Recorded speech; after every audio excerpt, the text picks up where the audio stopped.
I shall devote my every effort to creating a haven for man and bearer both. Just like a certain someone else I know. Someone to whom I owe a debt of gratitude.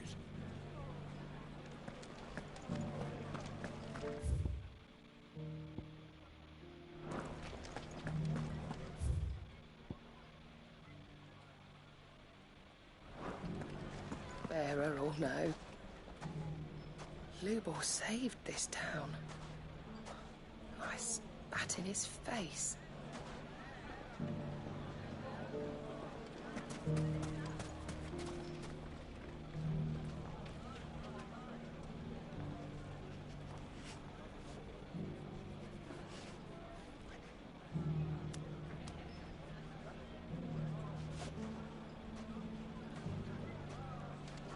How about a few spicy sausages to put in your pot, eh?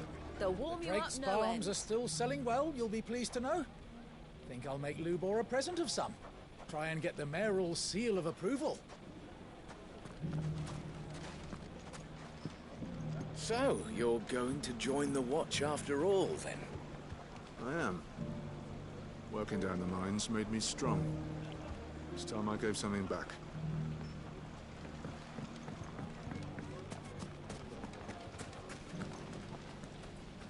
We were set upon by a horde of mindless, murderous Akashic, and yet not a single one of my pieces suffered the slightest scratch. A coincidence, do you think? Or craftsmanship so exquisite as to give even such creatures pause? I shall let my customers decide. The fellow who used to run this stall took to his heels right after the Fang fell. Well, if he returns now, we'll gladly welcome him back. As a customer.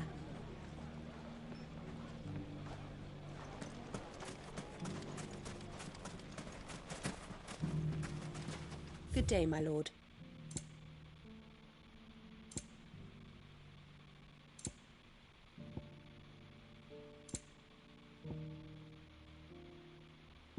Fare you well.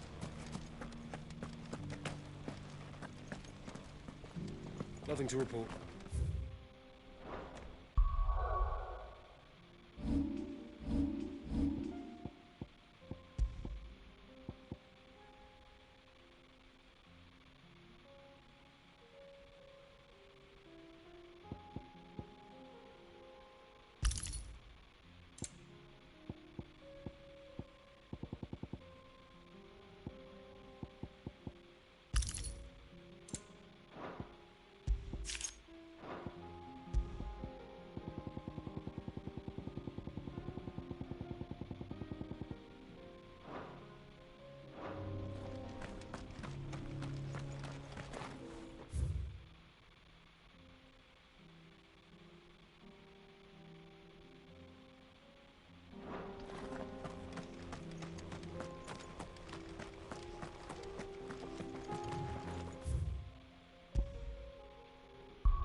That's better.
there.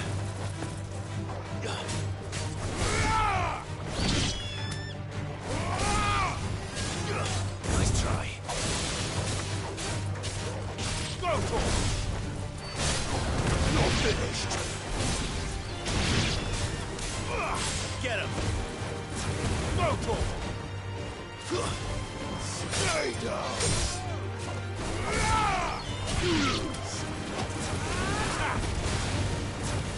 This one.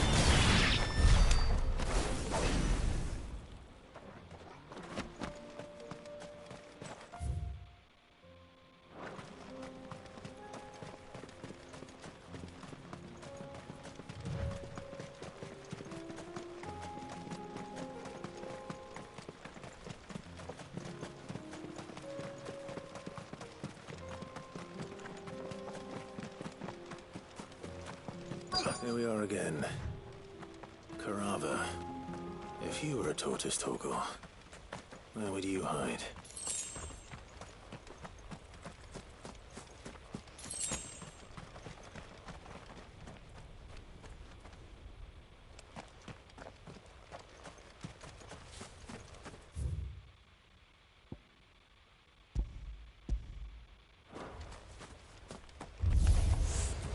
Looks like we found him.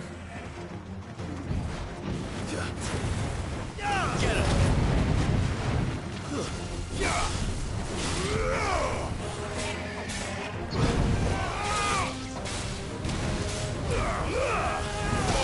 Kill!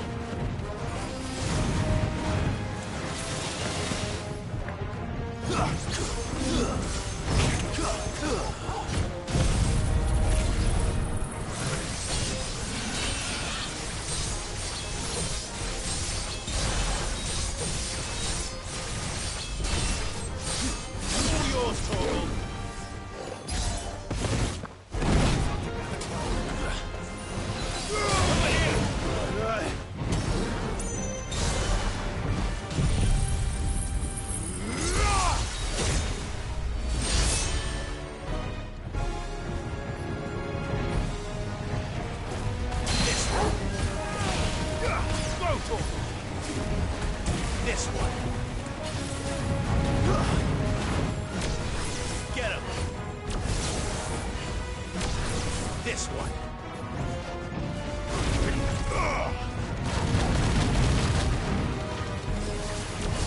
Sick him.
Enough!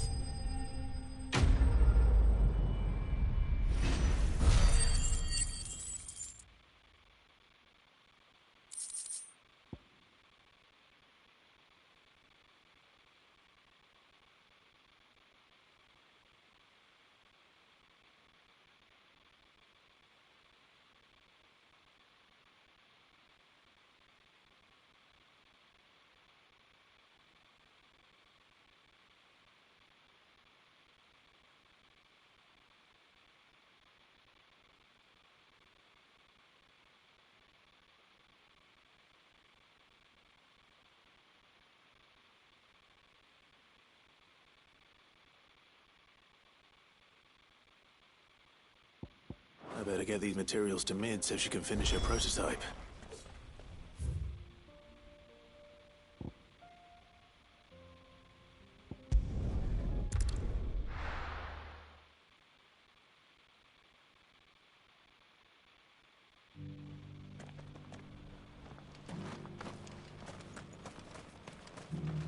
Here, take a look at my wares. A fine choice. Anything else? Go safely.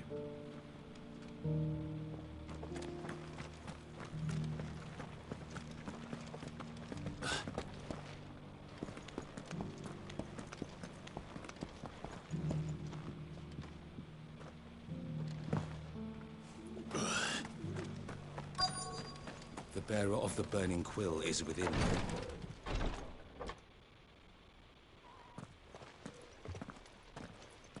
Your Grace, my lord, I trust your journey was not overly onerous. Cyril, you found a letter from Father? Yes, I have it here.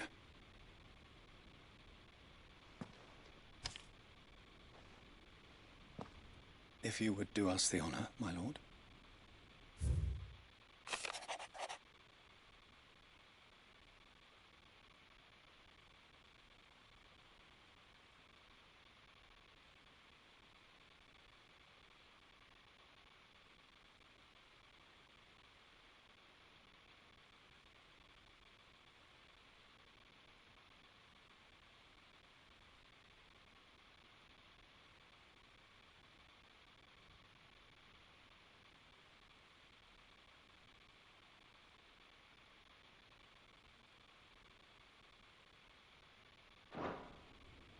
An inheritance. It would seem the late Archduke penned this missive shortly before his passing.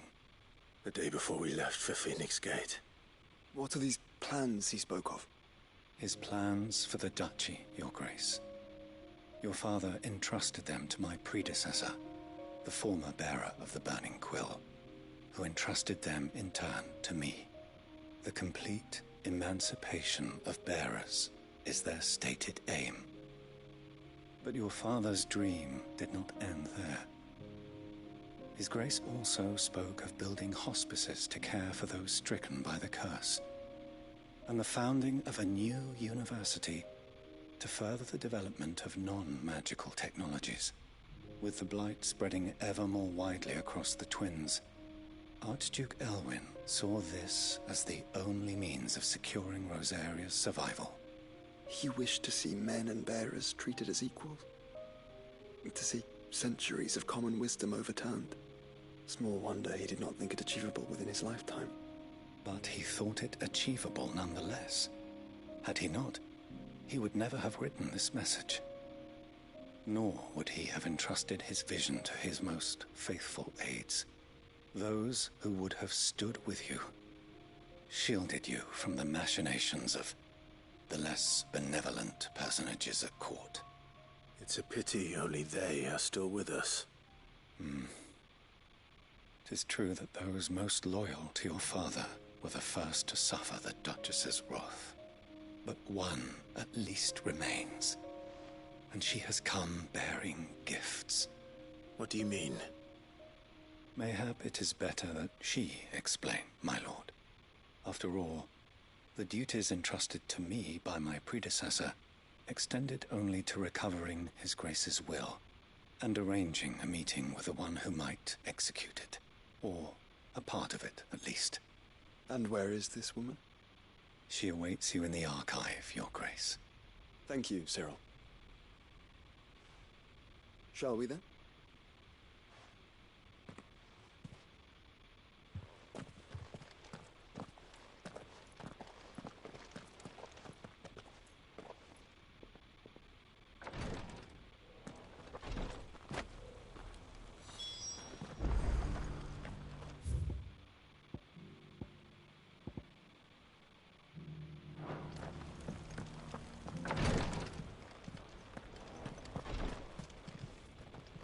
Lord Marquis, if you have a moment.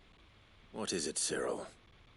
One of our brethren lately journeyed across the strait in order to pursue a new avenue of inquiry in our ongoing investigation. He sent an owl some while ago, but we have heard naught from him since. Was he surveying another fallen ruin? No. The object of his study was a savior cult that has arisen in Ash in recent years.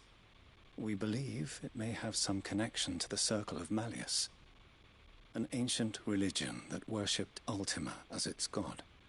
By gaining an understanding of this new faith, we hoped to learn more of the Circle's original beliefs. And so you sent one of your brothers to Ash, a continent teeming with orcs and Akashic. Fully cognizant of the risks, yes. I entrusted the mission to one of the most able of our order, the Third Chair, a master of the arts of combat and survival both. Though he has been silent for some days now, I have thus far refrained from sending any others in search of him, lest they be lost in turn. Yet, it seemed only right to inform you of the situation, given your unique experience of the perils of Ash. For as you so earnestly advised me, it would not do to abandon a man to his fate, when he might yet be saved. It would not. But Ash is a big place. Can you be any more specific? Perhaps. The last owl I received from him mentioned a village where he had heard the cult were wont to assemble. Mickleburg was its name. It lies in the southern reaches of Waloed. If aught ill befell him, I expect it did so there. All right. I'll see what I can do. You are much too kind, my lord. Go then, with my hopes, and may the Firebird's flame ever burn in your heart.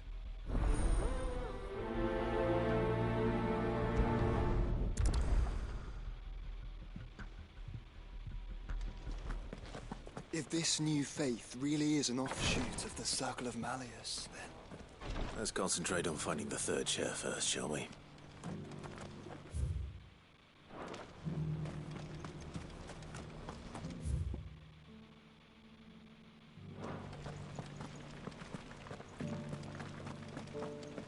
This is the Required Tree, an archive where we of the Undying collect and collate our findings.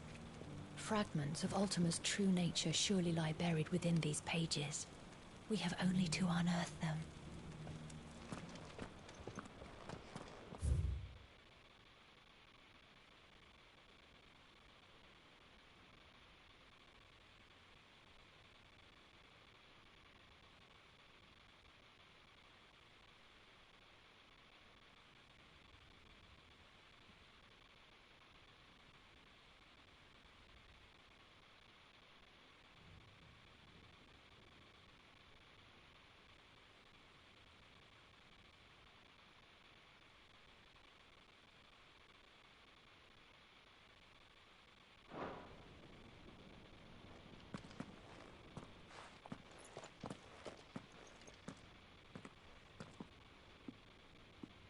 My lord, your grace. I hardly recognize you. I am Goditha, retainer of House Rosfield, loyal servant to the Phoenix and his shields. Your father, the Archduke Elwyn, entrusted me with the delivery of a gift. I only hope you can forgive my tardiness in bringing it to you. Lift up your head, Lady Goditha. You have our gratitude for your service to our house and to our father. I merely did my duty, as any proud Rosarian would. My lady, perhaps you could explain a little more?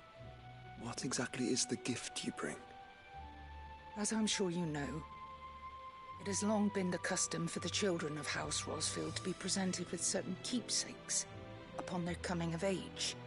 Indeed it has. Our father often spoke of the day when our turn would come. And had he lived to see it, he would have presented you with the treasures I bear. Matching armbands for you both. Alas, he did not live. Indeed, he was taken from us even before they could be completed.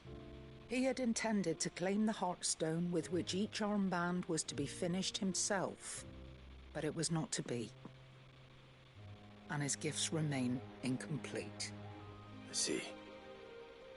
It saddens me to bring them before you, as they are.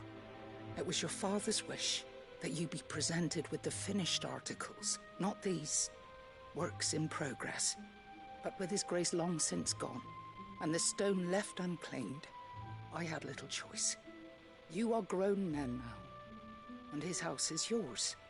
And while I would not presume to insist upon your claiming the Heartstone in his stead, I know that nothing would have pleased him more than for you to do so. Thank you, Lady Goditha. What say you, Clive? What else? Of course, my lady. May our father's will be done. Oh, I am much obliged. Do you know where we might find this Heartstone, my lady? I do. Though it may be a matter of a good deal more than simply happening upon it. It is found in the bellies of elder griffins, you see. We do at least know where to find one. A certain specimen has made its nest in Titan's Wake, not far from here. A certain specimen? You are most perceptive, Your Grace. In answer to your unspoken question, yes. In fact, this is the very same beast your father meant to slay. I have been tracking its movements since you were but a boy. Were you to slay it in his stead, as men of House Rosfield, it would surely make your father proud. What say you, Joshua? What else?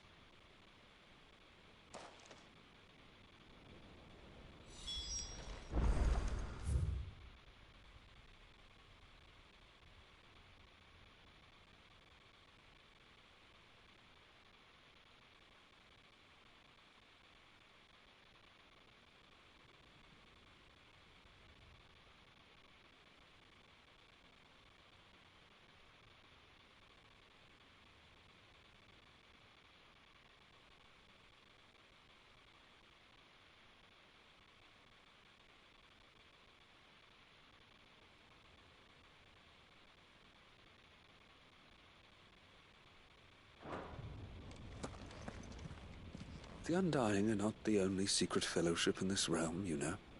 There are others, each working for their own ends.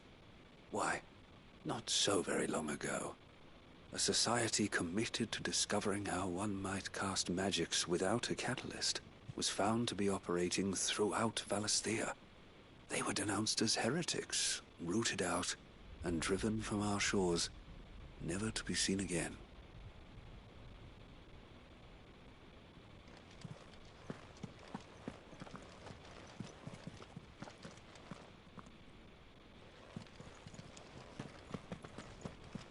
Titan's Wake is to the south of here. But we must not be hasty. The good lady has been disappointed once already.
Eyes peeled, Joshua.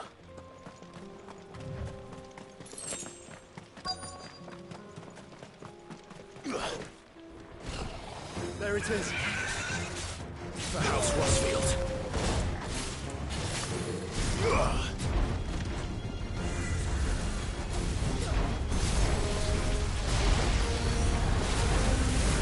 Nice try.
Is this the Heartstone?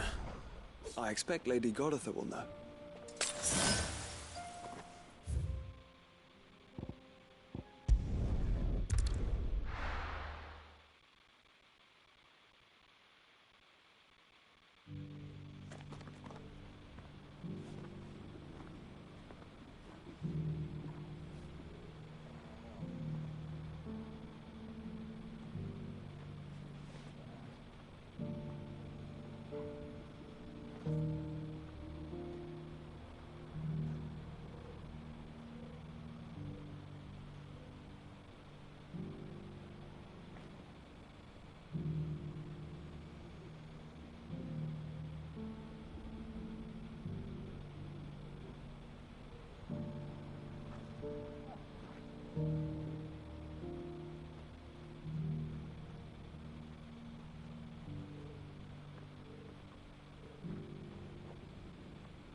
Thank the Founder you were safe.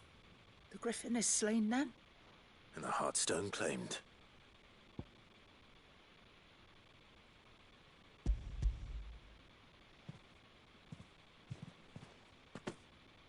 Yes, this radiant luster like frozen flame.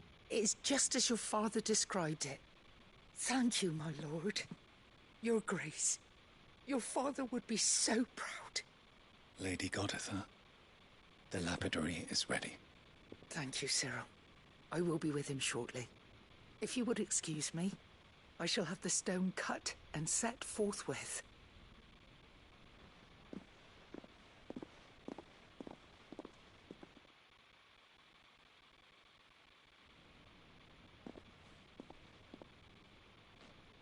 The armbands are complete. Pray, take them. They are yours, after all. Heartstone is harder and more enduring than garnet, or even ruby. It symbolizes unwavering will and devotion. And the graven vines encircling the stone represent the unbreakable bonds between you. It's a message. Father knew we had enemies both inside and outside the duchy. Enemies who would thwart his vision. Only with unwavering devotion would it ever be realized. And only if we stood together, as Phoenix and Shield, as brothers in arms. Only then might those enemies be overcome. Indeed. His Grace knew the enormity of the task he would entrust to you, his heirs. But this was more than just a message. It was a promise. That he would always be with you. Thank you, Lady Goditha, for remaining the steadfast custodian of our father's will. Forgive me, my lady, but there is something I don't quite understand. The Undying told me that after Father died, Mother claimed all of the ducal treasures for her own. Even if the armbands were incomplete, she would surely not have overlooked them. So, how were you able to keep them from her? Because I was the keeper of the vault. Though I was but a lowly servant, your father spoke to me of his intentions for the bands, of the deep love he had for both of you, and his hopes for your future. In the days before the disaster at Phoenix Gate, I discovered that the Duchess had ordered her jewelry be sent away from the castle. It was then that I knew she meant to betray us. I tried to warn your father, but it was too late. When word of the fire reached Rosalith, I knew my time was short. So I took up the armbands and I fled into the night. And thank the Founder you did. Yet my duty to your father was incomplete. Not knowing what else to do, I followed the Griffin, thinking I might claim the Heartstone on its passing. And so my pursuit continued, until Lord Cyril appeared before me. He informed me that His Grace's will had been recovered, and that his sons were alive and well. Lady Goditha, on behalf of my father and all the people of Rosaria, I thank you for your loyal service. As do I. Thank you, my lord. Your Grace, for coming back to us, for giving my service meaning.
hands suit you well.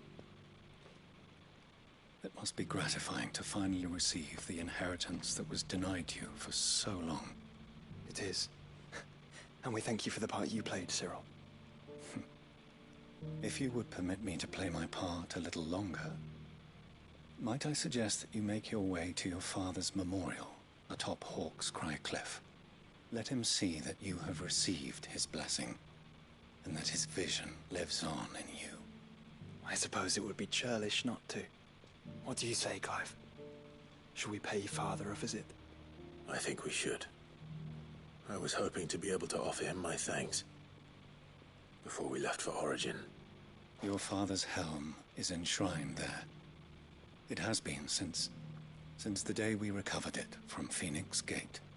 I prithee claim it, for it too is a part of your inheritance, and I do not doubt that your father would prefer it in your hands than perched upon some lonely rock. Thank you, Cyril.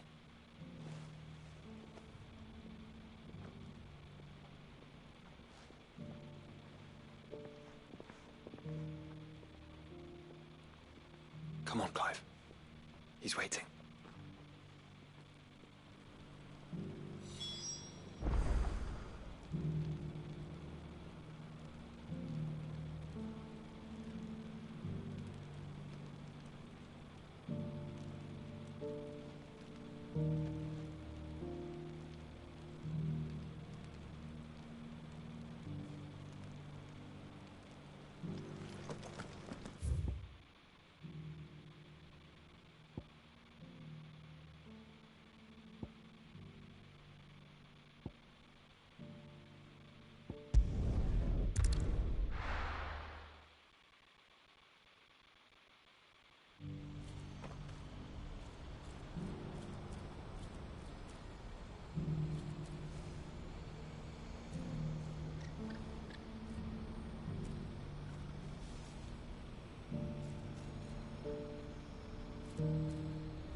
Do you see that too?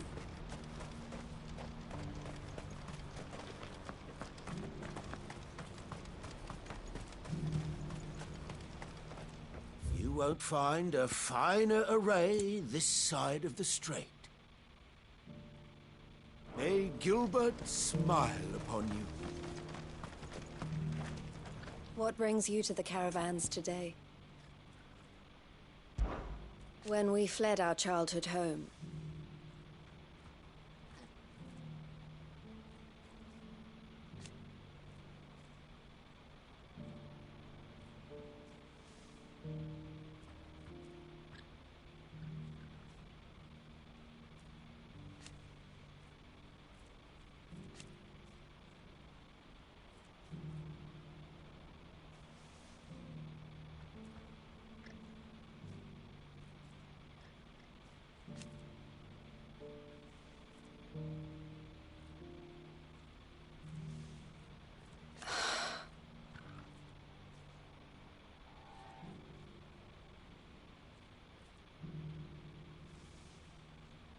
I loved him. Did I tell you?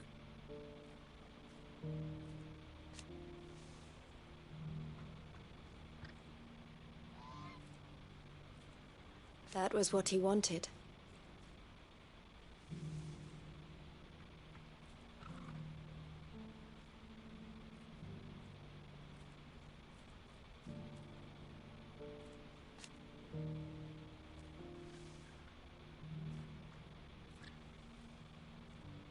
No matter how hard it might be.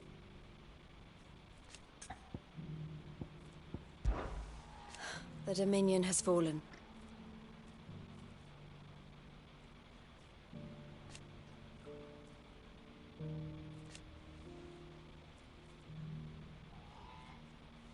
The Crimson Caravans must set an example. It is our job to keep the hope alive. Come back soon, won't you?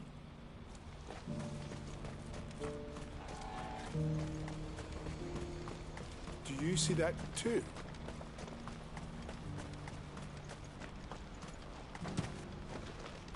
There are many variations of the Semekian legend, but almost all agree that man was punished for presuming to set foot in the sanctum of the gods. Some describe it as holy, others heavenly, which is to say, of the heavens. Could it be that the baleful mass that now glowers over us is this very sanctum? Have the gods returned to pass judgment upon us once more?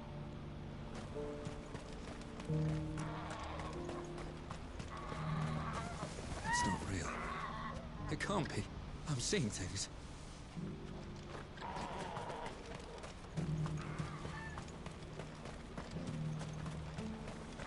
Papa, what keeps it in the air?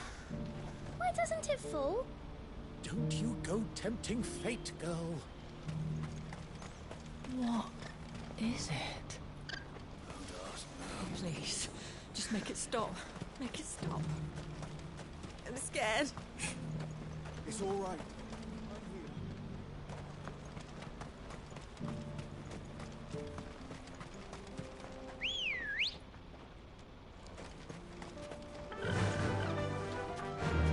Fly, Ambrosia.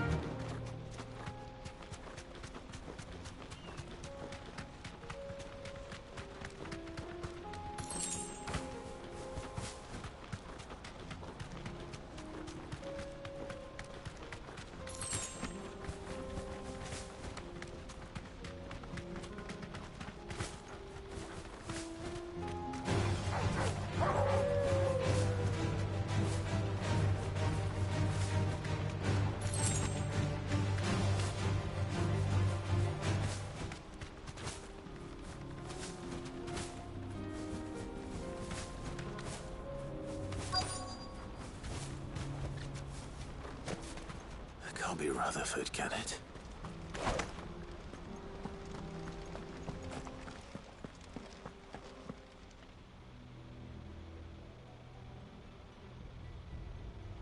Turncoats and cowards, the lot of you! If it's a fight you want, it's a fight you shall have!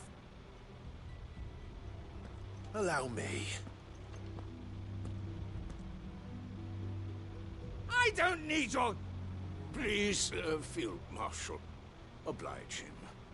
This won't take long.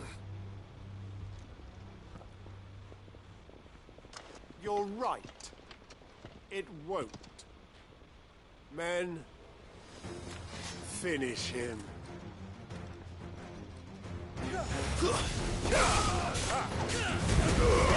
All yours, Toro. This one.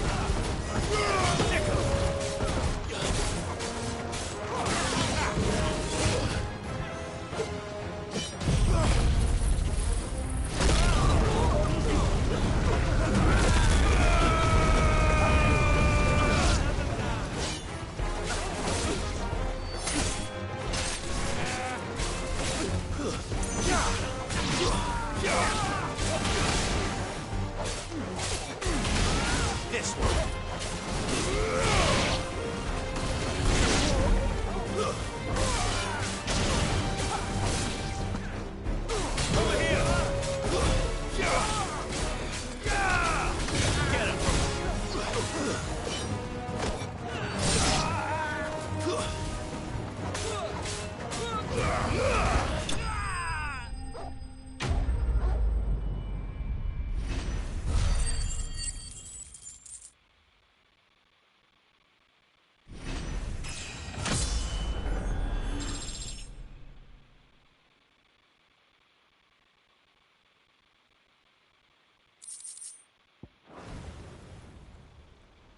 A little longer than I'd have liked.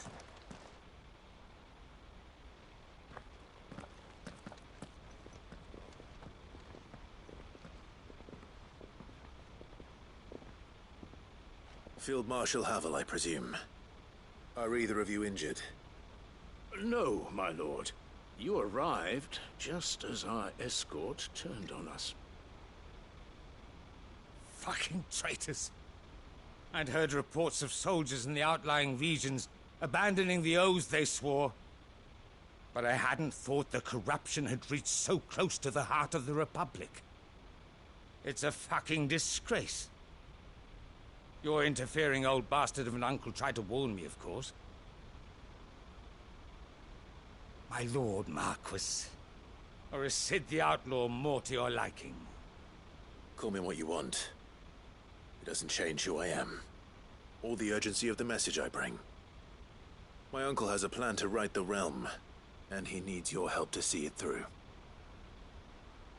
Before I agree to anything, I'd have you answer one question.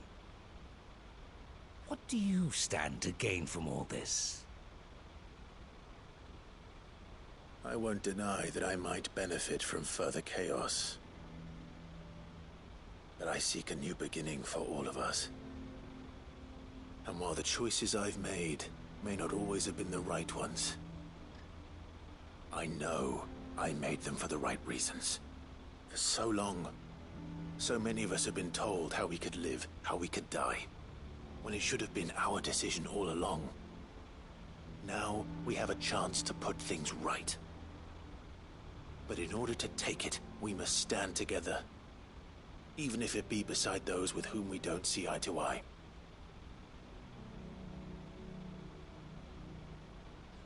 Certainly not the words I expected from an outlaw. But perhaps your uncle was right. You are no ordinary outlaw.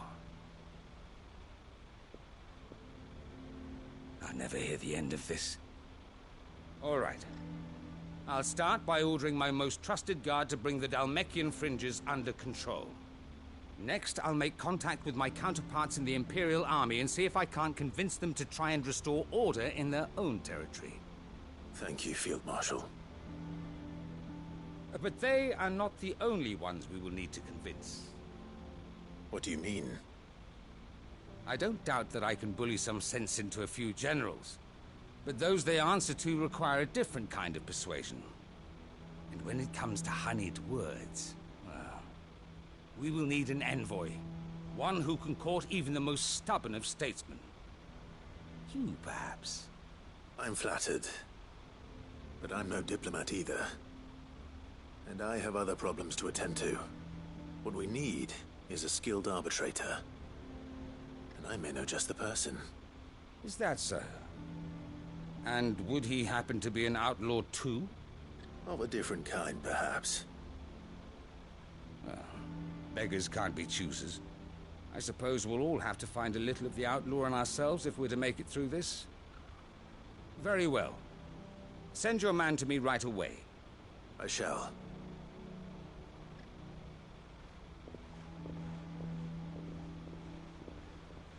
My Lord Marquis. Your Lord Uncle bade me escort the Field Marshal to his manor in Port Isolde. And I will see that my associate joins you there. Very good, my lord.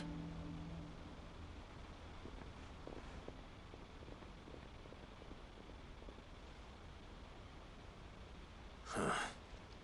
An envoy. I'm not sure I'm the man to talk anyone round. I can barely convince my brother to take his medicine. No. This is a job for someone with experience. Someone like Quentin. I hope I can convince him at least.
Nazaire might at least have mentioned where in Northreach he'd be testing this recruit. The Dame actually cares about this town, unlike the Duke. He's only interested in picking our pockets to line his own. Our coin, our stock and our stalls, and we're just supposed to hand the whole lot over? What other choice do we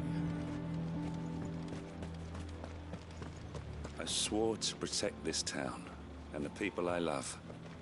I don't need a uniform to do that.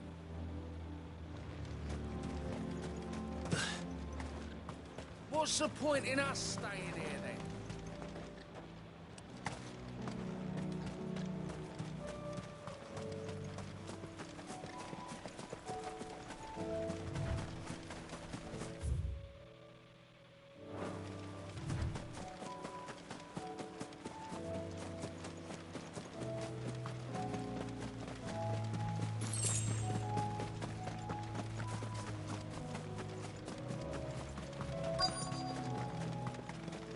I'm nervous.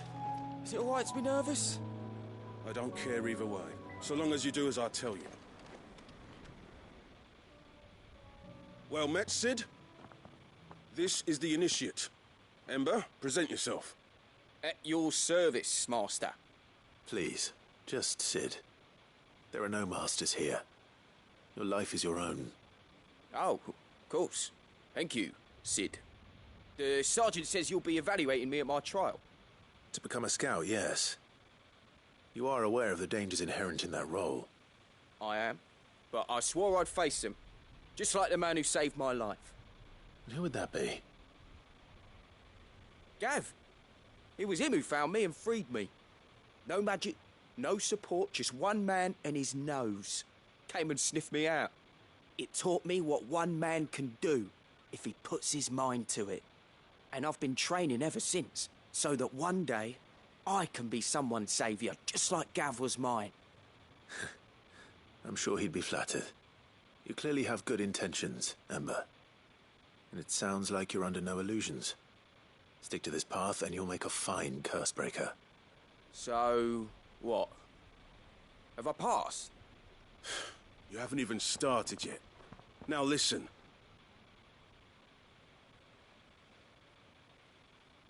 Not far from here is an Imperial lookout, Eastwatch.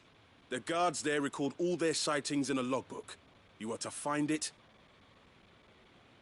and bring it here. And bring it here, right. Anything else? No. Sneaking into a heavily guarded Imperial outpost and stealing the logbook would be quite sufficient. You will need to assess the situation, determine a point of entry, create a distraction and effect an escape, all without being discovered and thrown into an Imperial oubliette. Ember, Gav isn't our best scout because he can do everything. It's essential that you know your limits. Know my limits, right. I won't let you down.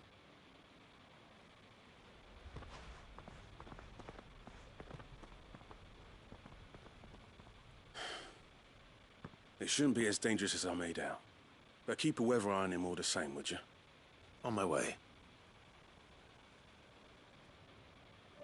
All right, Ember. Impress me.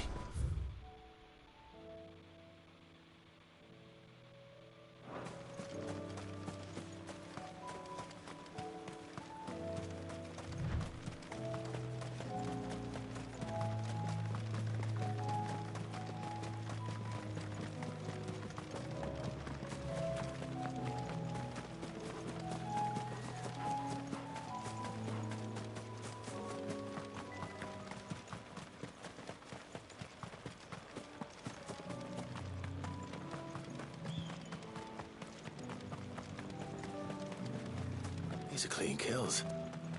Perhaps young Ember really is ready.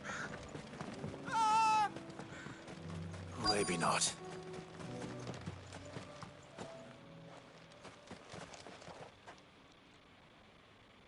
Damn it.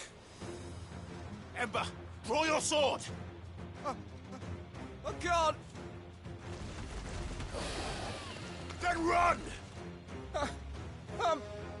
If you want him, you'll have to go through me.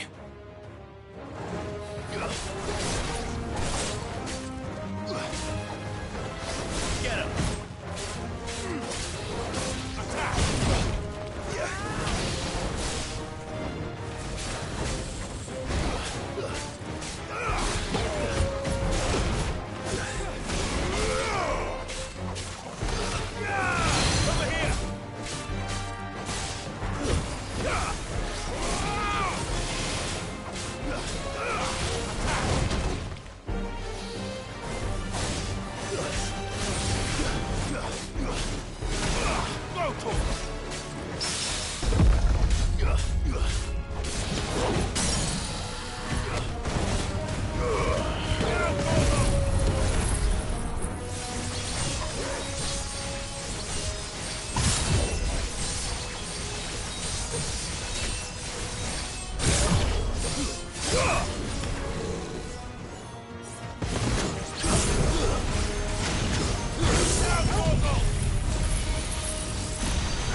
enough.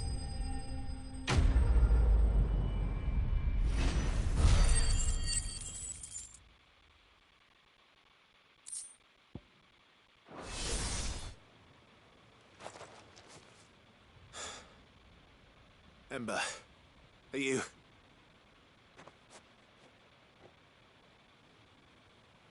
Gone. Of course. Scouts really are a rare breed. Back to Northreach it is, then.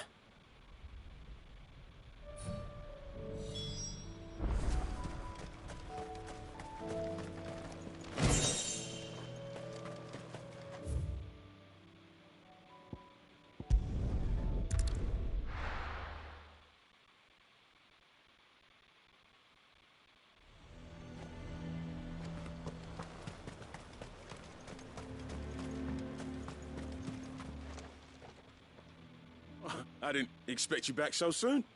Where is Ember? How did he fare? I thought I'd find him with you.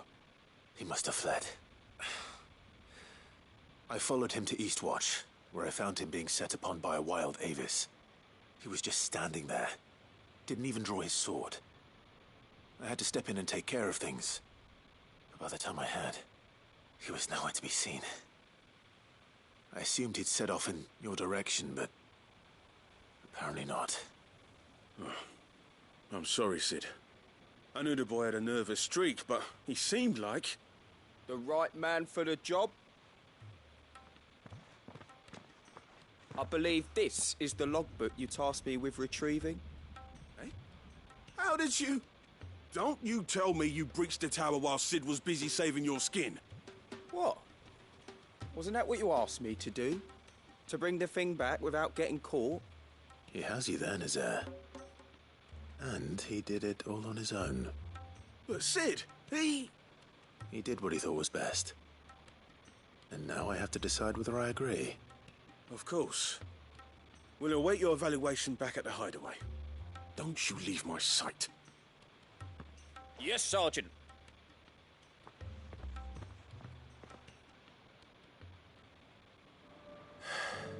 This won't be an easy decision.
A fortress? The garrison is threatening to pull their sentries from the market. I would speak with this Duke about... Saw the captain just now. Your town needs you. I need you. But the Duke would have me clapped in irons.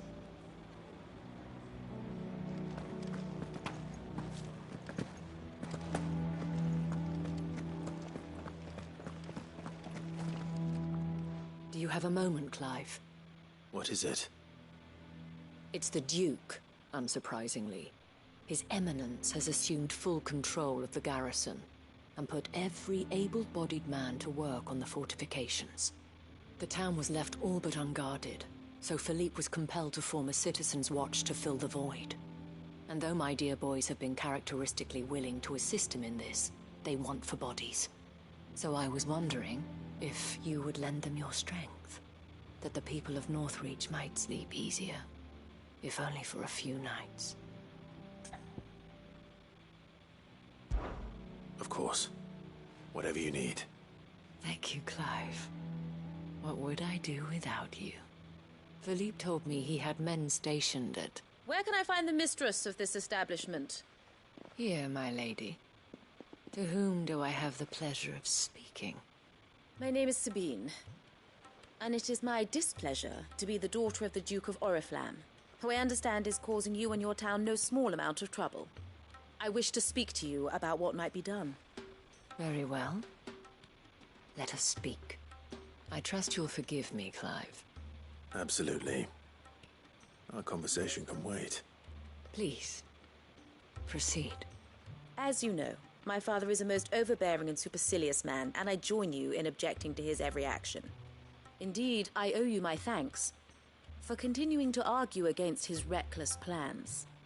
Yet I fear he is not one to be swayed by reason. No. He must be made to face the consequences of his actions. And who would make him do this?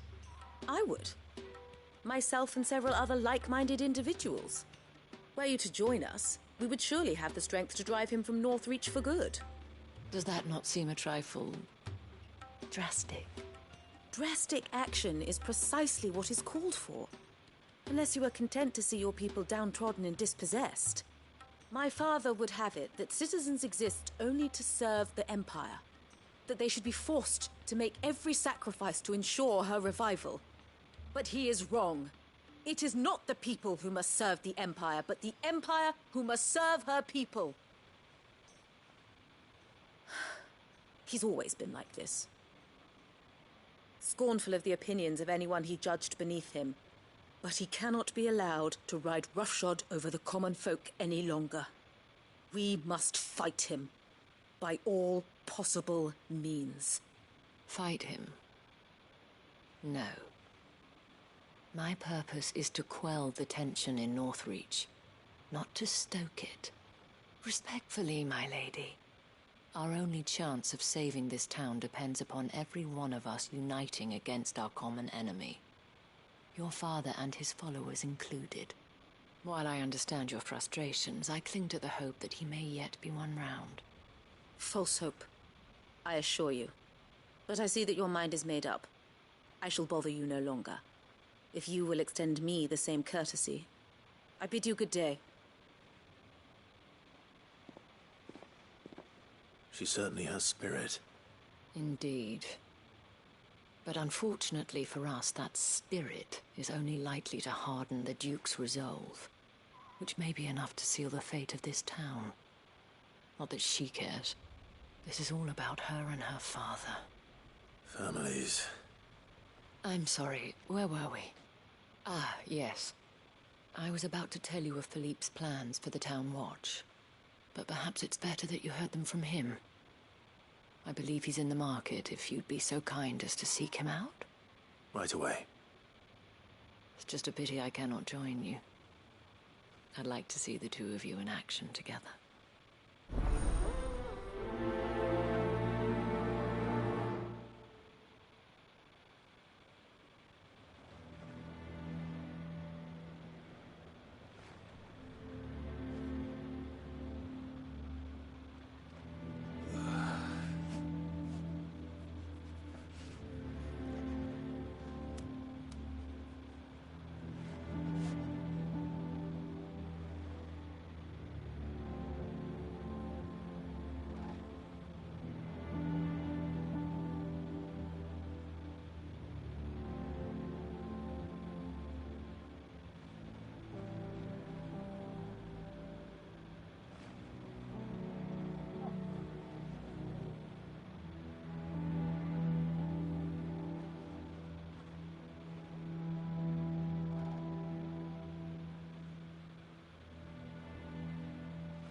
way things are going at the garrison.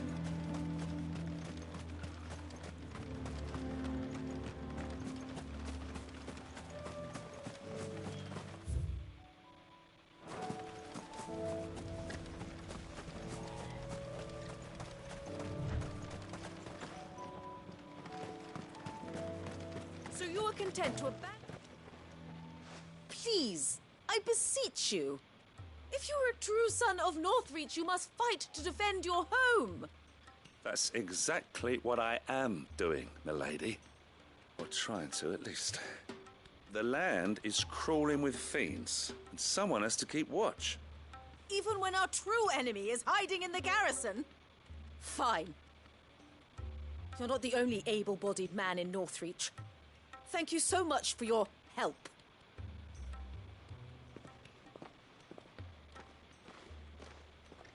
She cornered you too, then? Could hardly get a word in edgeways. Like father, like daughter, eh? She made an uninvited appearance at the Vale earlier, hoping to convince the Dame to join her in fomenting rebellion. I bet that went well. Her ladyship seems to have a way with people. Anyway, what brings you here? Our mutual friend thought you might welcome some help. Oh, she did she? Right as always. In fact, you're just the man. We've had some reports, you see. Sightings of, you know what. They're back. Seems that way. All over, too.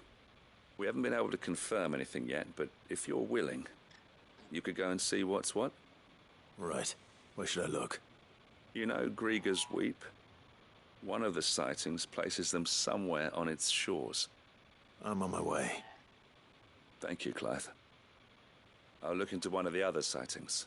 Let's rendezvous back here later.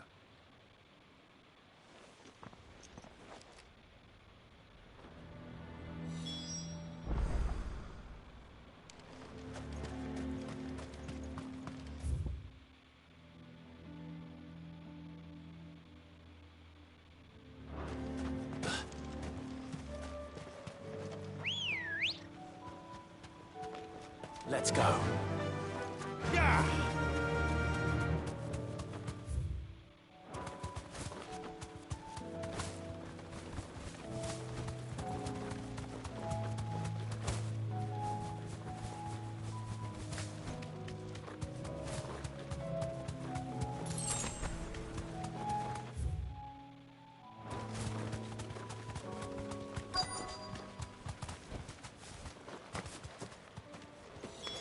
Damn it.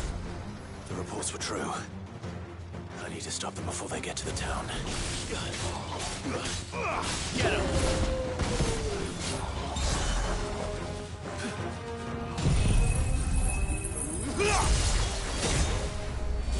It's over here!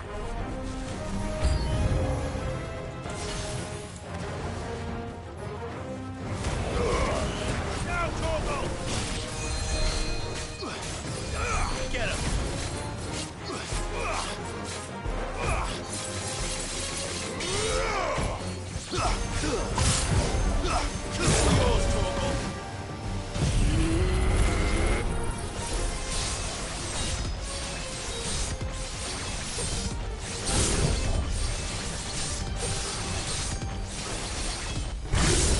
Now, Torgal!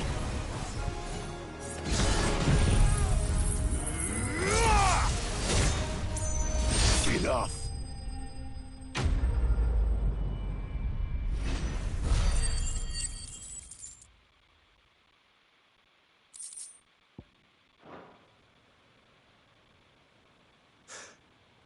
Call that a test, Ultima?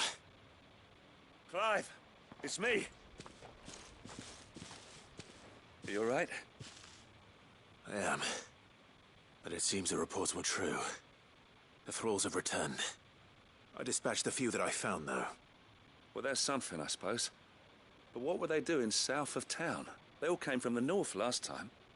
We might be able to fend off an attack from one side or the other, but from both? Do you have eyes in the north? Some. I should probably go and have a look, though, just to be sure. You head back to Northreach. I want you there just in case war breaks out while I'm away. What do you mean? Her ladyship's been busy working her magic on the townspeople, stirring up ill feeling towards her father. But she'll have her marching on the barracks if we're not careful. What? This is exactly what the Dame was afraid of. I'll do what I can to calm things down. Be careful out there, all right? Don't worry, I'm not like you. One sniff of those things and I'm running back to town screaming blue murder.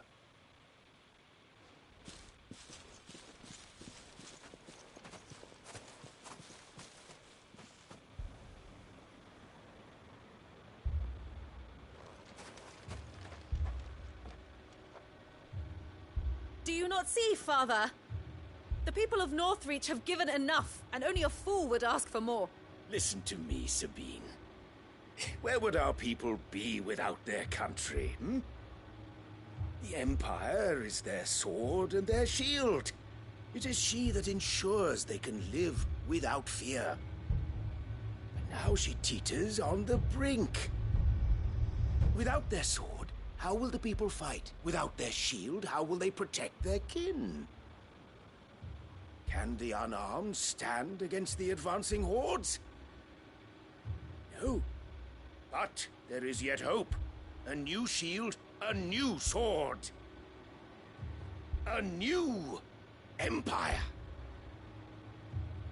We can rebuild Sandbreck, just as Great Grieger wills it. Perhaps we could, Father. But we don't want to. Not if it is built on the broken backs of the people. Please, let us not quarrel in the street. You must see that no good will come of this. Our fight is not with each other, but with the threat that draws ever closer to our gates. A threat that your sword has yet to rid us of, Your Eminence. You will hold your tongue, whore! You may have filled my daughter's head with your heresy, but I will not be corrupted. Corrupted? Your daughter's opinions are her own, as you would know if you had ever deigned to listen to her. At least I hope they are your opinions, and not posturing born of a family feud. Northreach deserves better than that. Northreach deserves better than you, Carla. Yes, I know who you are. The slut of Twinside who bedded a Branded.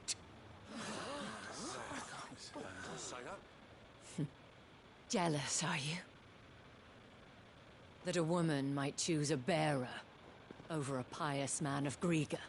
Clive! I met a swarm of thralls coming south from Oriflamme. Hundreds of them. Too many to count. No. Work on the fortifications has scarcely begun. We will retreat to Caer Norvent and there make our stand. Did you hear me? That was an order!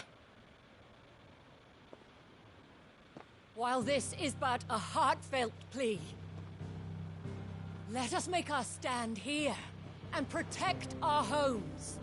Protect those that we love. Together, for Northreach!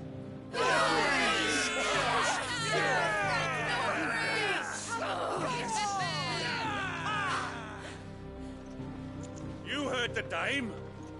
What are we waiting for? Pikemen to the gates. Archers to the roofs. Quickly, come on!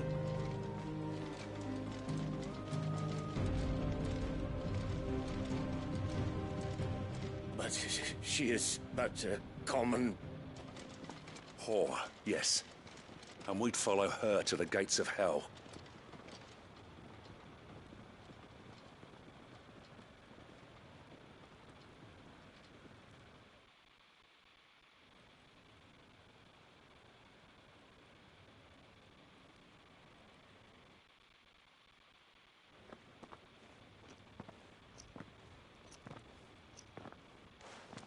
The men have their orders, and they look like following them. I got them spaced out at regular intervals.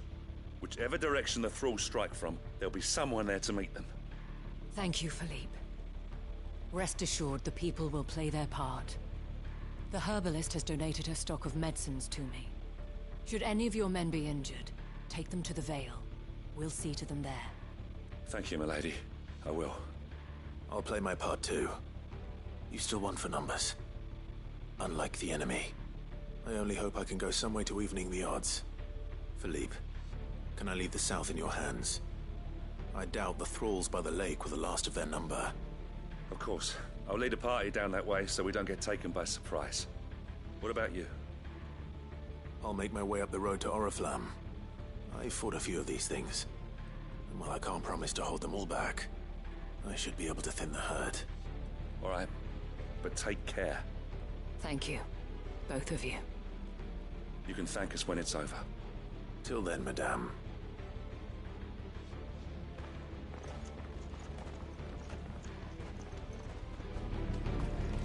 I have served the Duke for many years. And Ambrosia won't help me here. Many more. But I cannot turn my back on these people. Our people.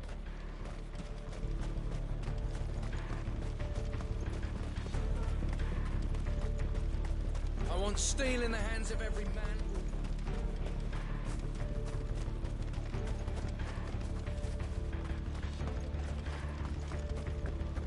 If any get by, you can trust we'll be here to meet them head on. Come on. Faster!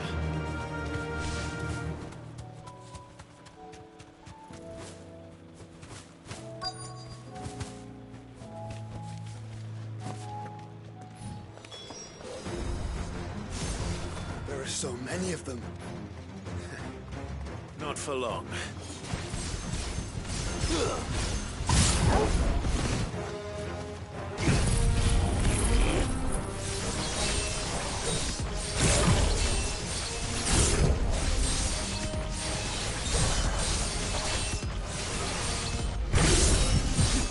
All yours, Torgal.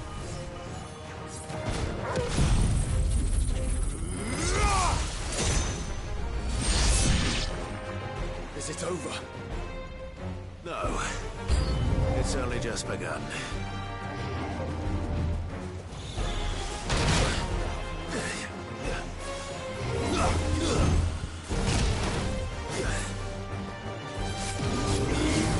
Too slow.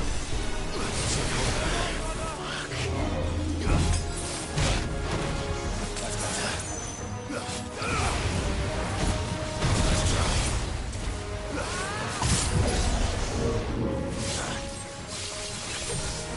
Slow.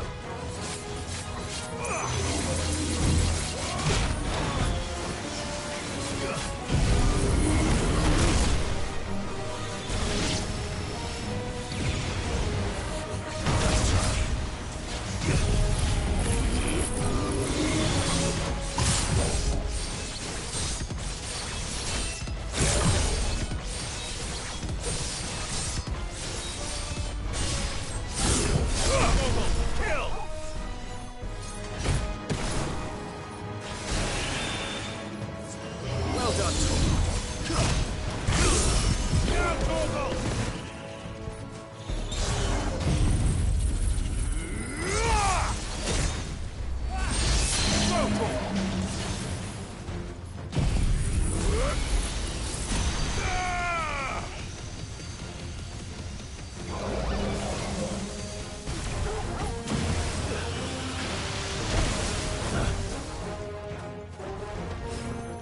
This one. I needed that. Get him. That's better. Get him. Down, Torgal!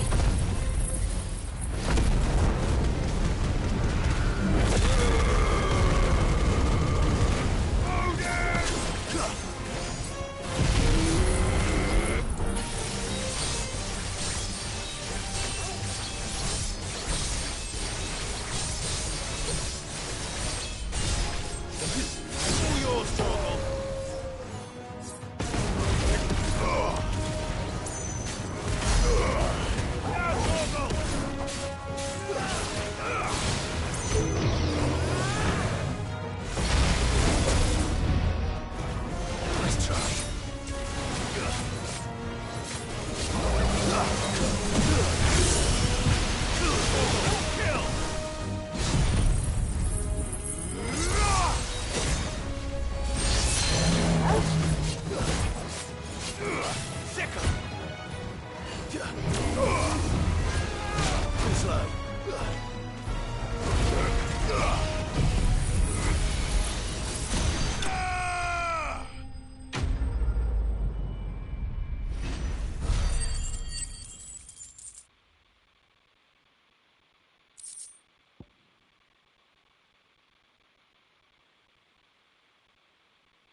That looks to be the last of them.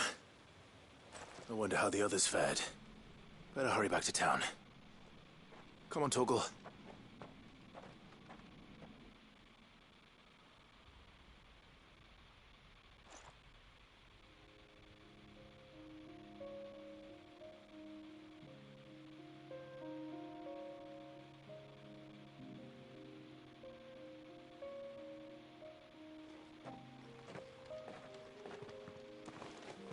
Clive, it's good to see you. And you. The road to Oriflamme is clear. How did you and your men fare? Well, we ended up fighting for our lives down by the lake. Took a few nicks, but nothing the girls at the Vale can't put right. Glad to hear it. Well, it seems we've survived. For the time being, at least. I thank you both for answering the call. You were right. And I was wrong. About everything. I had thought that the only way to unite the people was under the banner of Empire. That without a strong hand to guide them, they would drift apart. To be borne hither and yon by the eddying currents of fate. But you brought them together. Not by force, nor by the exercise of goddess-given authority, but by simply being one of them. By knowing what they feel, because you feel it yourself. Our purpose was ever the same, Your Eminence. You were merely distracted by a loftier vision of empire and glory, while our eyes beheld matters closer to home. You have the right of it again. As did you, Sabine. His radiance said it himself. Sanbreque is naught without her citizens. I forgot that. And I am sorry. I'm sorry too, Father. I should never have taken things so far. I only wanted you to understand how the people felt. How I felt. But my anger got the better of me. Do not blame yourself, my dear. This was my doing. I should have listened to you. To all of you. Your Eminence, your ladyship, I do not doubt that you came here with the best of intentions. But I believe the same could be said of us all. We all want safety, security, prosperity. Not just for Northreach, but for the entire realm. And we may yet achieve it. If only we work together. Will you join us in this? Yes. We shall. Thank you, Your Eminence. Now that that is settled, I must go and see to the wounded. The Vale's doors are always open to any soldier in need of relief. And today there are more than ever before.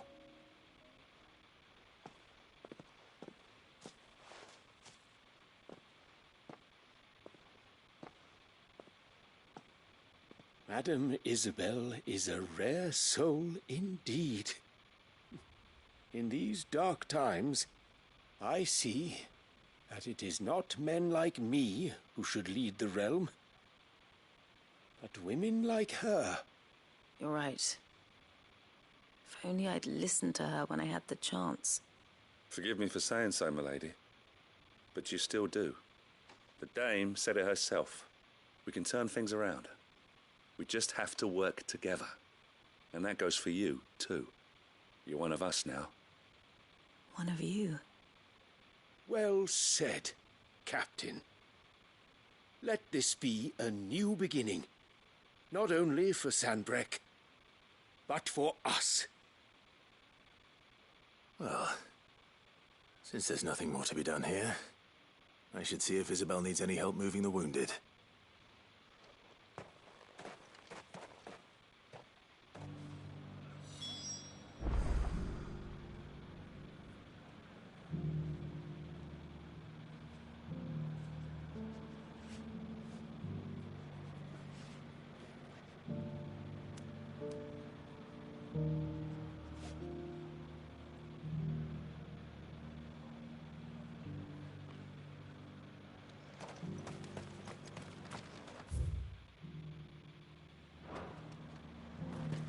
we get you anything?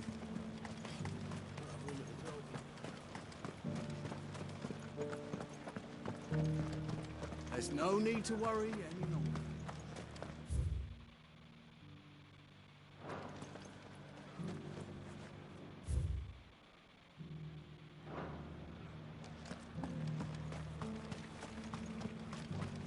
I saw several soldiers being carried to the Vale.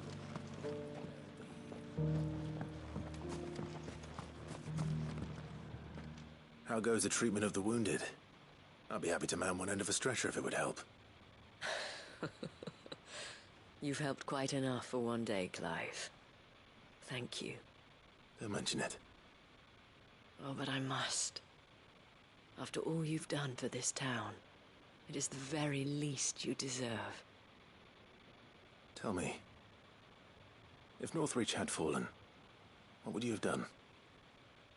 A woman of your means could find a home anywhere in the realm, but I sense you would rather have died here. It's a long story. For you, madame, I have all the time in the world.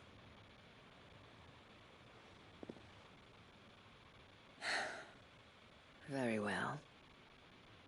Long ago, I had a life in the Crystalline Dominion. I was Carla then, courtesan to the nobility. So sought after was I that it was only they who could afford my time. Alas, those halcyon days were not to last. For naive as I was, I fell in love with a bearer. He was my master's guard, the gentlest man I have ever known. After they discovered us together, he was whipped bloody and forbidden from ever looking at me again.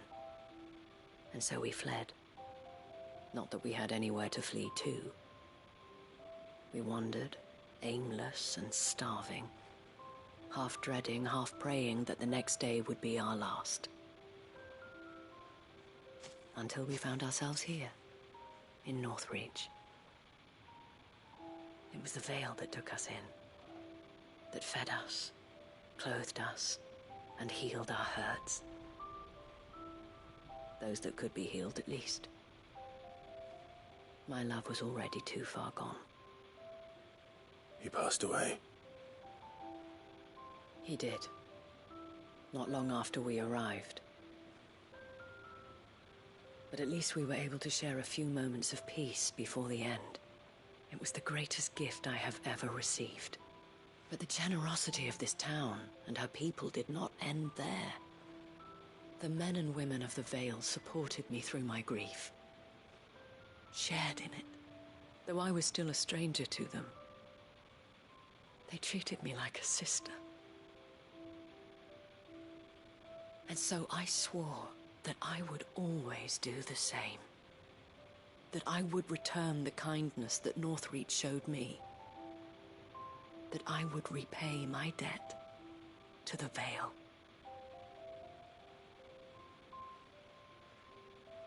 Thank you, Isabel, for sharing this with me.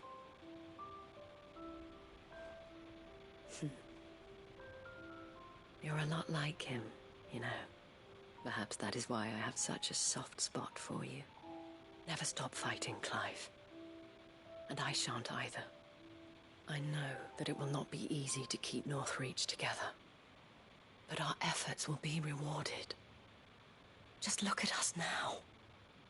The people, the soldiers, even the Duke of Oriflamme and his daughter, all united in defense of this town that we have come to call our home. And what of you? Can we count on your support too? Always.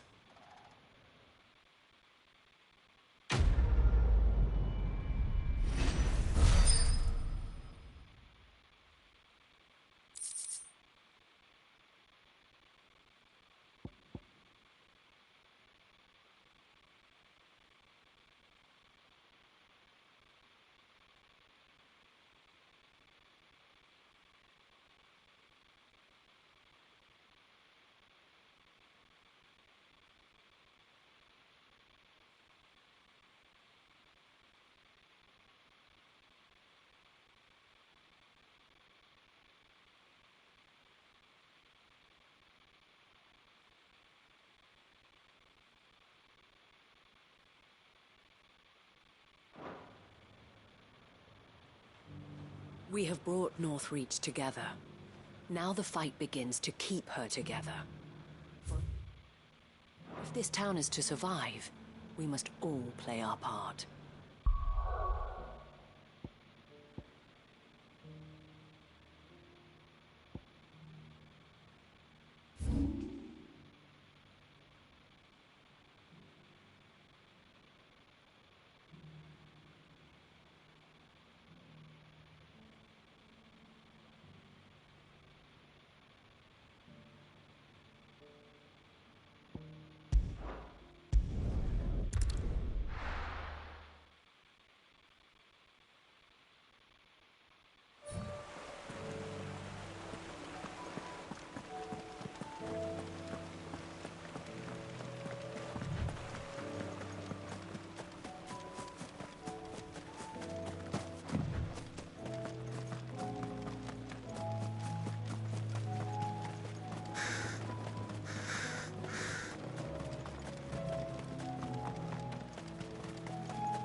Quentin, I have a proposal for you. Do you now? Something tells me you'll be asking more of me than a cask of Gotand gold. Go on, then. Propose.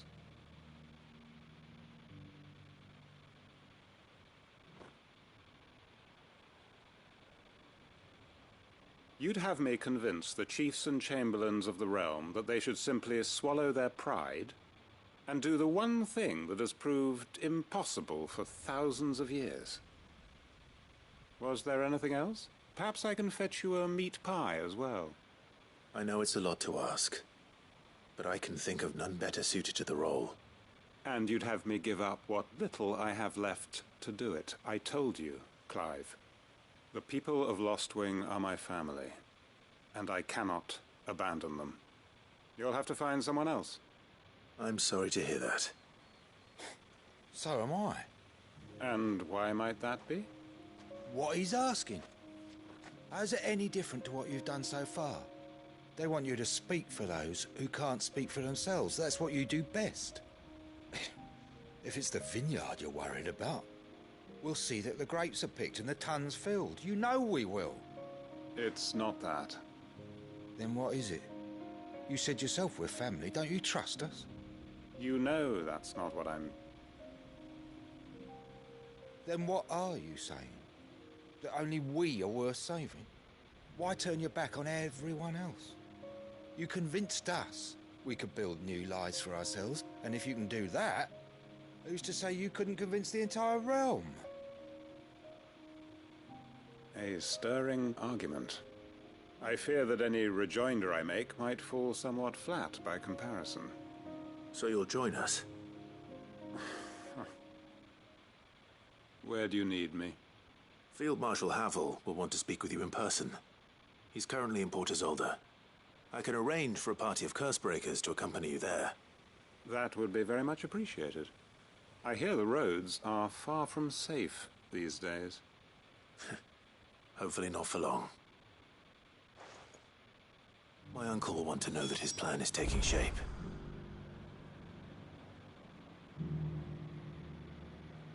Any statesmen we speak with are liable to resist our entreaties if they feel that what little power remains to them is at stake. They must be dealt with skillfully. I shall not repeat the errors of my past. Reckon Master Quinton could argue an egg back up a hen's quib if he set his mind to it. Reckon Master Quinton could argue an egg back up a hen's quib if he set his mind to it. Quinton's gonna build us new Lostwing, and I'm gonna help. We may be bruised, we may be battered, but we won't stop fighting. Master Quinton needs us now more than ever.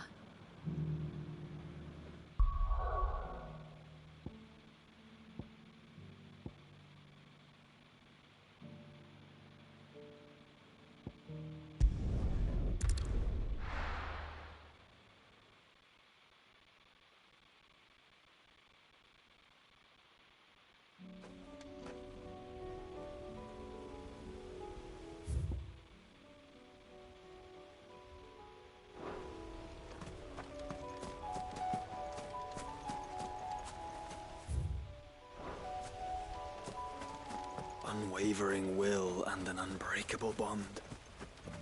Do you really think we're strong enough? To save the world? Of course. To have overcome Father's political enemies? Of that I'm less certain. Especially knowing what we know now. What Mother was truly capable of. But perhaps these bands would have helped. Knowing he was with us would have made all the difference.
It's just back there.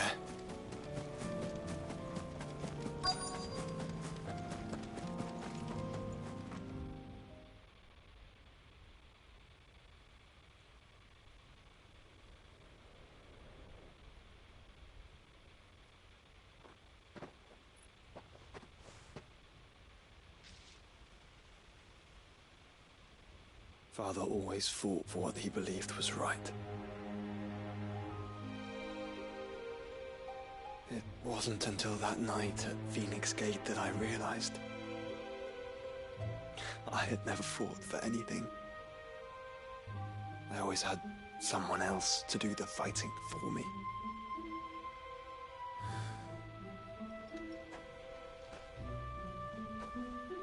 No matter how fate conspired against him, he never lost heart, never looked back, never stopped fighting.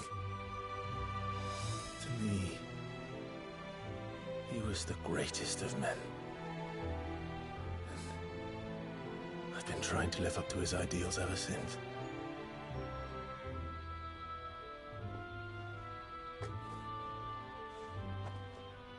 We all have, Clive. We all have. And we'll keep trying. Because that's what he would have wanted. What he would have done himself. Even if it meant standing against the very gods in the heavens. I shall be borrowing this, Father, if I may. That you might watch over us as we follow in your footsteps.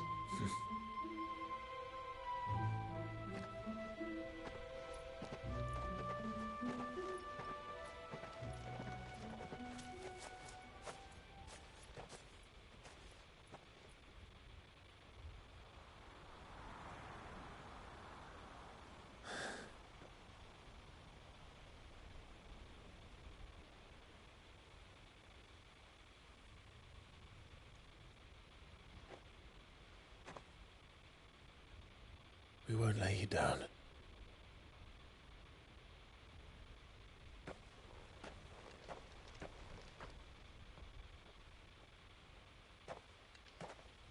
Onward then. Onward. To the end. And to a new beginning.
Uncle, I bring good news. The Field Marshal has agreed to your plan. Ha! Of course he has. I didn't doubt you for a moment, dear boy. Rutherford is accompanying him back to your manor in Port Isolde as we speak. They will await your return there. As will one other. One other? Who, exactly? Lord Havel was concerned that even if he could get the realm's armies to agree to an accord, he might not be as successful in convincing those with political power. He asked if I might have a solution, and I suggested a certain Imperial Lord Magistrate turned Liberator. One of your co-conspirators? Master Quinton would probably call me one of his, but yes. Another outlaw, then. Just the thing we need to put these rotten politicos in their places. Good thinking, Clive. I'm glad you approve. The more the merrier, eh? Uncle, assuming Havel and Quinton can solve our problem with the armies, you still haven't mentioned how we might manage the grain shortages. Oh, don't you worry, my boy. The 7 high houses will be seeing to that. They have all agreed to make the most generous of donations. Oh, of course, it did take a little persuasion, but luckily I had some unexpected help. From who? Why, you, my boy. Rumor has it that you rescued the Lady Ariane's head steward Rockford from a horde of bloodthirsty bandits. It was more of a handful. Well, the old battle-axe was so pleased. She had a shipload of talents delivered to my private docks by the next new moon. And when the other houses saw the parsimonious old crone's purse strings finally loosen, they as good as tripped over themselves in the rush to follow suit. I'm happy to hear it. Now, I must be getting back to the manor. Join us there at your earliest convenience, would you? Of course, Uncle.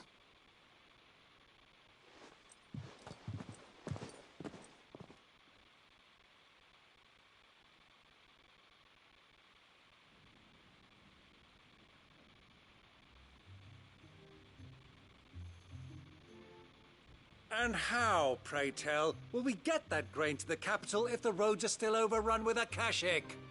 You'll find another bloody road. I only have so many men, and I'm not about to send them headlong into an ether flood. That is, unless you'd have them turn as well. Well, I'd certainly eat less. Says the man with a belly bigger than a band of curls. My soldiers actually need their rations. Without any food to keep them going, they'll be dead even before you've sent them on your fool's errand.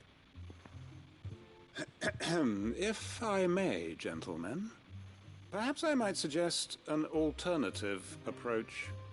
Though supply routes are indeed disrupted, there is no shortage of ships. Indeed, they bob away in every bay from here to Randalar, awaiting a safe haven. Allow them to make port and fill their bellies full of grain. And once those who crowd the cities are fed, ferry the displaced back to the countryside to work the fallow fields.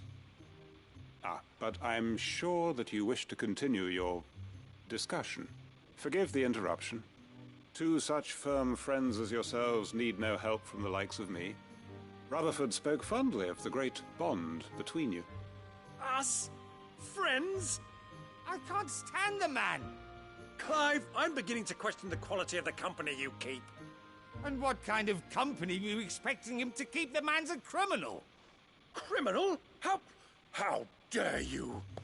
You are not fit to breathe the same air as this fine, upstanding young gentleman. Upstanding? He calls himself Sid the Bloody Outlaw! Once more onto the breach.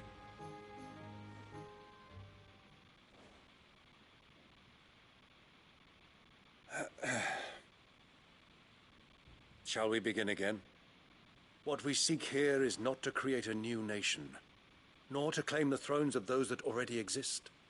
We wish simply to bring stability to the realm that mankind might weather the current storm.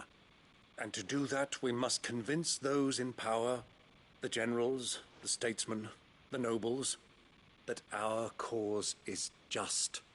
There will be disagreements, yes, and I imagine some resistance, much resistance. But we cannot let that deter us. If we show them the path, show them that we walk it ourselves, then I am confident they will follow.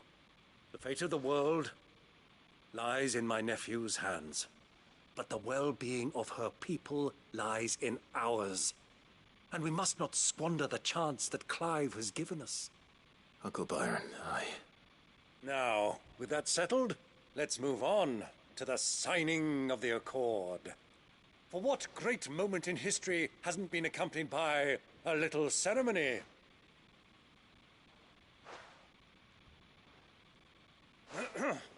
Citizens of Valisthea, I present to you the Triunity. Rutherford, Mike Will.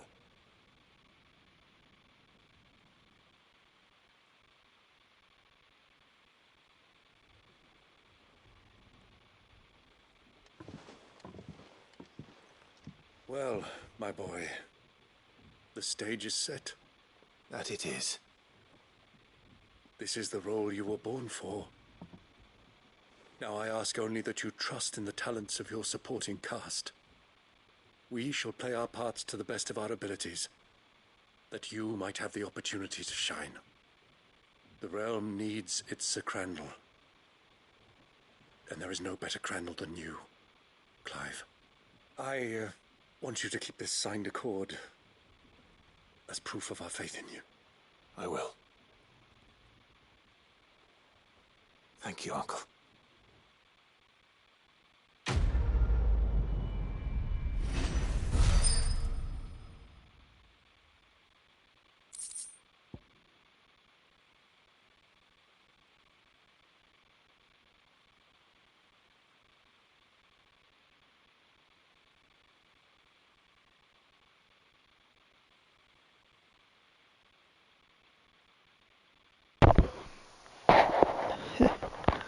Clinging to your cause has been re-established.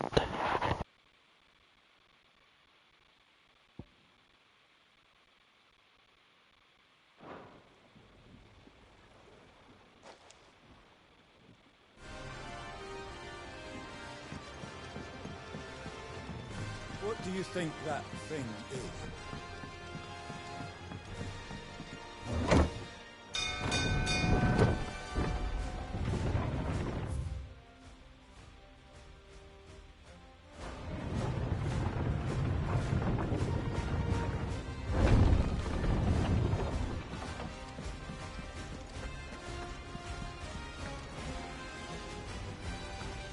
There's something about it. You should. Welcome back, Sid. Welcome back, Sid. Yes. Welcome back. Trip wasn't too much of a pain in the arse, I hope. Truth be told, it was me who suggested roping you in to help with the trial. But from what I hear, things didn't go quite as planned. No, they most certainly did not.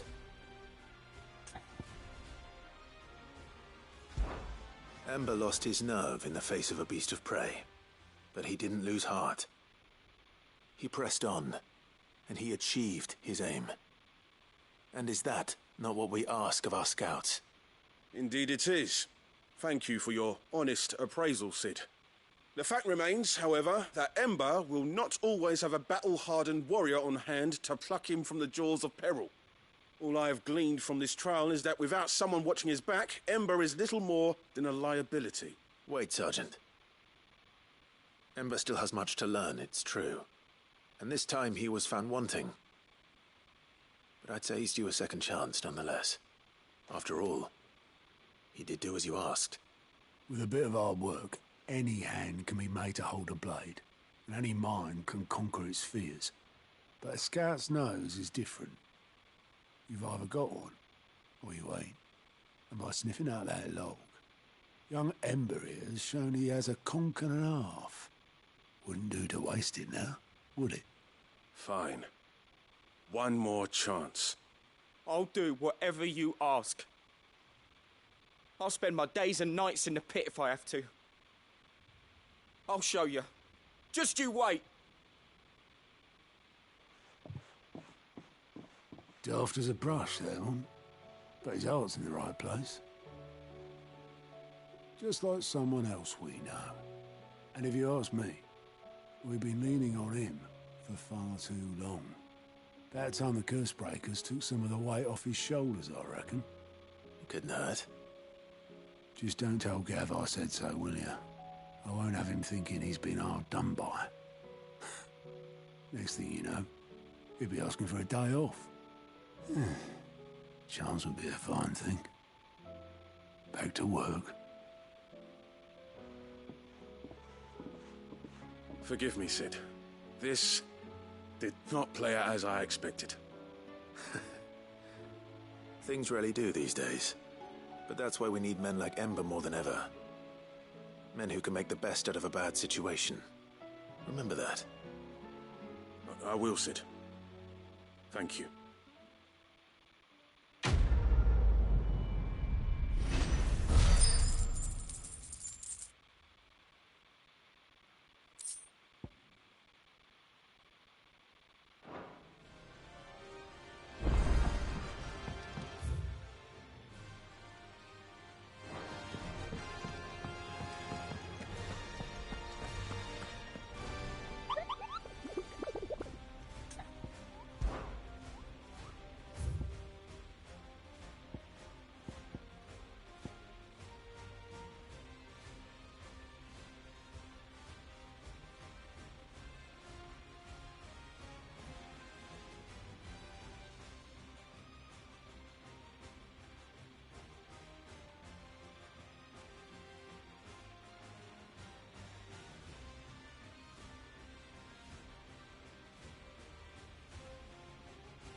How are you doing? Quick look. Always something, isn't there? Welcome to the Patron's Whisper. Come to claim your just desserts?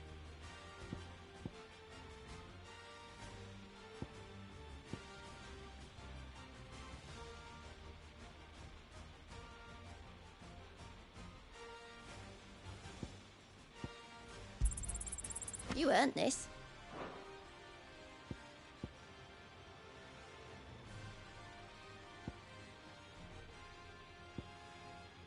All done?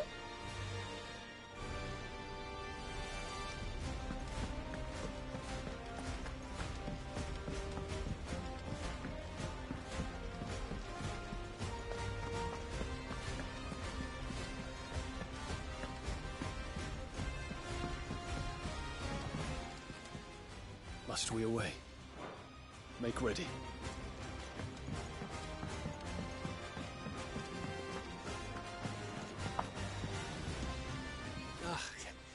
You alright? Something troubling you? No more than usual. It's just... Etta's baby will be coming soon, and I wanted to make something for it. I'm sure she'd like that.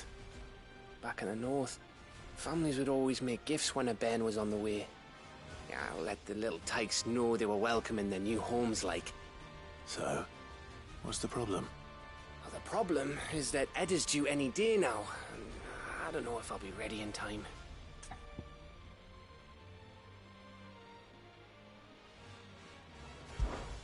Is there anything I can do to help? You know, there just might be. All right then. What exactly are we making? A good luck charm. But not just any good luck charm. Not just any. No. One made from the feather of a silver chocobo. There's naught lucky in all the realm, or so we used to say back home anyway. Thing is, they're hard to come by. Had Otto and Karen check with their suppliers, but nothing. I'd try and track one down myself, only... Only the big day is fast approaching. And that's all you need, a feather. That or the bird whose horse it's attached to, aye. I was gonna start by asking around with traveling traders plying the northern borders. Well, there's no shortage of those passing through Martha's. I think I might make that my first port of call. I'll let you know if I find anything. You're a good friend, Clive. I won't forget this.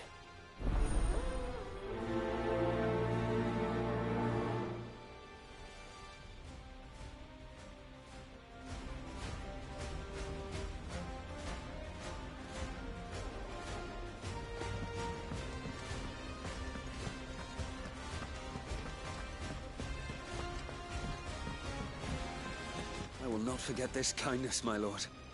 I shall go to East. But as soon as the rebuilding...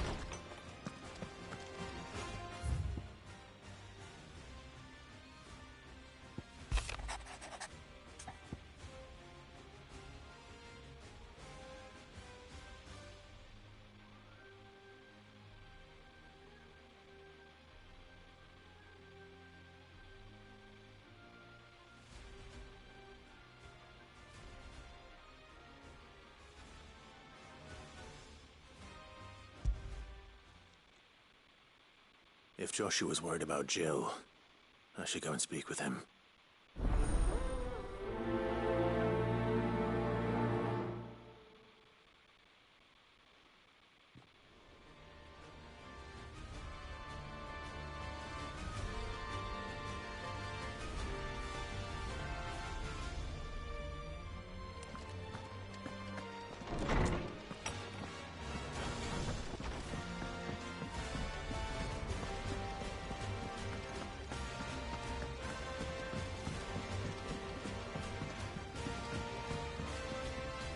Joshua, I read your message. You're right. Jill is different. I don't think I'd realized how different, but since we returned from Drake's spine, I've felt it more and more. I suppose it's not hard to imagine why. She doesn't think she belongs anymore. And that's why we need to remind her she is still one of us. To let her know that we still need her. Now more than ever. That you still need her. But how to do that? When last we were truly close, we were but children. Of course. Do you remember the time we accompanied Father on his annual tour of the Duchy? And Jill and I broke from the procession to ride up Man's Hill. To see the snow daisies, I remember. It was the first time Father had allowed us to join him. And when he realized you were missing, he had the entire retinue down to the pot boys combing the countryside. In the rain. A thunderstorm forced us to take refuge in a grove of oaks before we'd even made it halfway there. It was the Lord Commander who finally found us, and needless to say, he was none too pleased.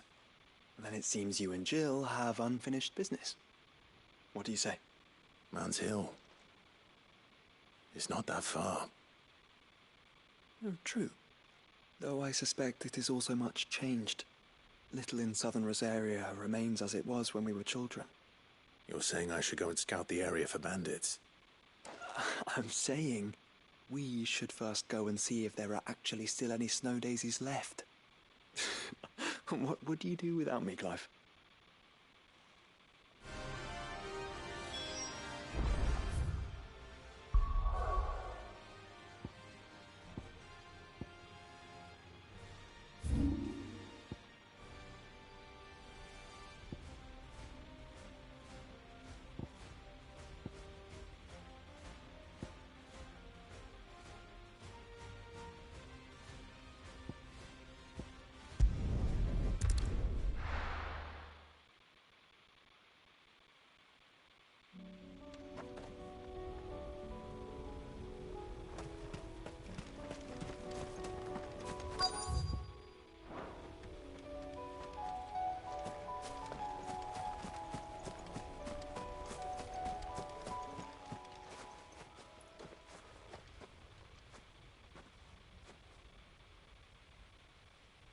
this is the place, but... I'm sorry, Clive.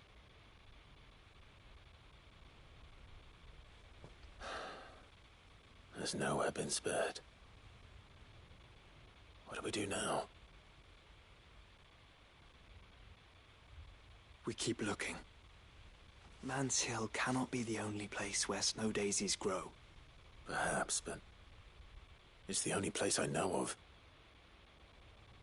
Knew of. Then why not ask someone who might know of another?